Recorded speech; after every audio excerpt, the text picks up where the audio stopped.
So here we are, Rich, looking at your wonderful miniature of USS Monitor's steam engines.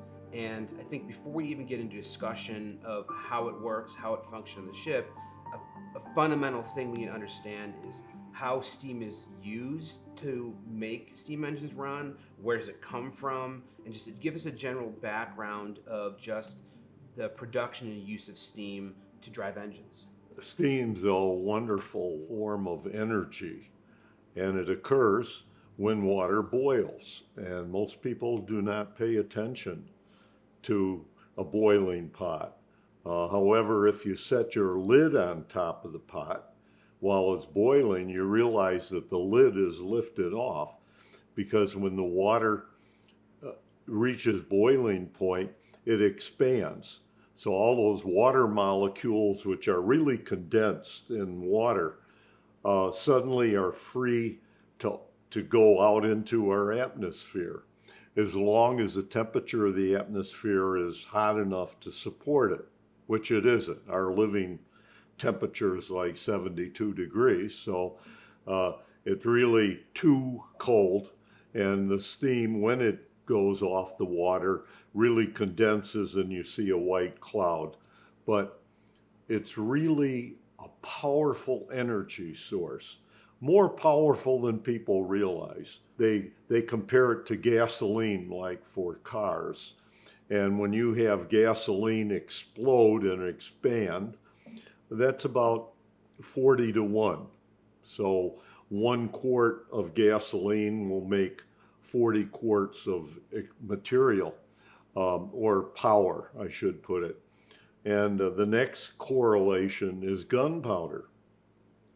If you have a small quantity of gunpowder and explode it, it suddenly becomes 300 in volume over its solid form. And we consider that pretty powerful. Yet steam is 1700 to 1. So 1 teaspoon of water is 1700 teaspoons of steam. Extremely powerful. And when you reach that or can control that, it provides a wonderful mechanical energy for our society. In order to get that and control it, we need what's called a boiler. And the boiler is a container that is heated, and there's all ways of heating it.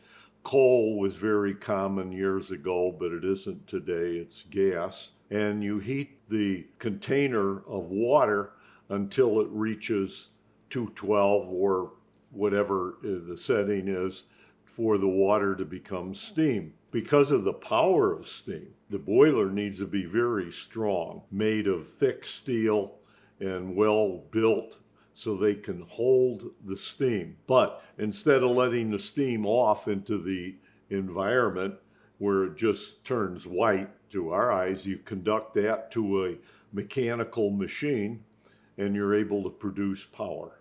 So how do we direct that huge amount of power to make a steam engine move?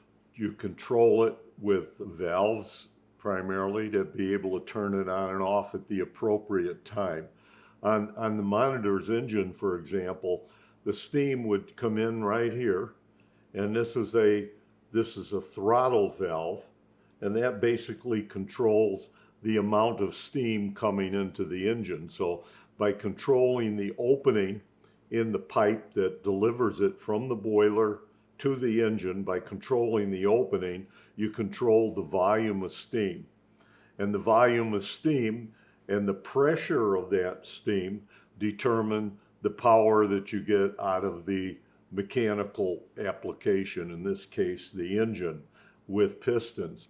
So the steam will come in and goes through a valve chest, and the valve chest is operated mechanically by the engine so that at the appropriate time, steam is admitted to one end of the cylinder, which has a piston. And when the steam comes in behind the piston moves. And as the piston moves, it pulls on the piston rod. And that in turn drives the main crankshaft of the engine, producing power. And concurrently, when the crankshaft is turning, it also is turning the eccentrics. Eccentrics are controls of the valve. So the eccentrics are rotating and pulling the valve in the right position so that it can continue to deliver steam to one side of the piston, which pushes it. It would be the same as when you're cooking in a pot. And the lid is on. Hold the lid down while the water's boiling. You're going to find that it's going to push it up because the pressure is trying to escape. And the only escape is to the atmosphere. And the same thing applies inside the engine. The piston is captured, the steam comes in, and it pushes the piston here. And when it reaches the end of the stroke, the valves have to be properly timed so that suddenly this area that's been pushing, filled with steam, pushing the piston, suddenly is open to the atmosphere. And when that happens, the steam escapes. And properly designed engine, which this is, as soon as this valve opens to let it out, new steam is directed on this side of the piston to push it back. So you basically have a piston oscillating back and forth with properly timed steam events.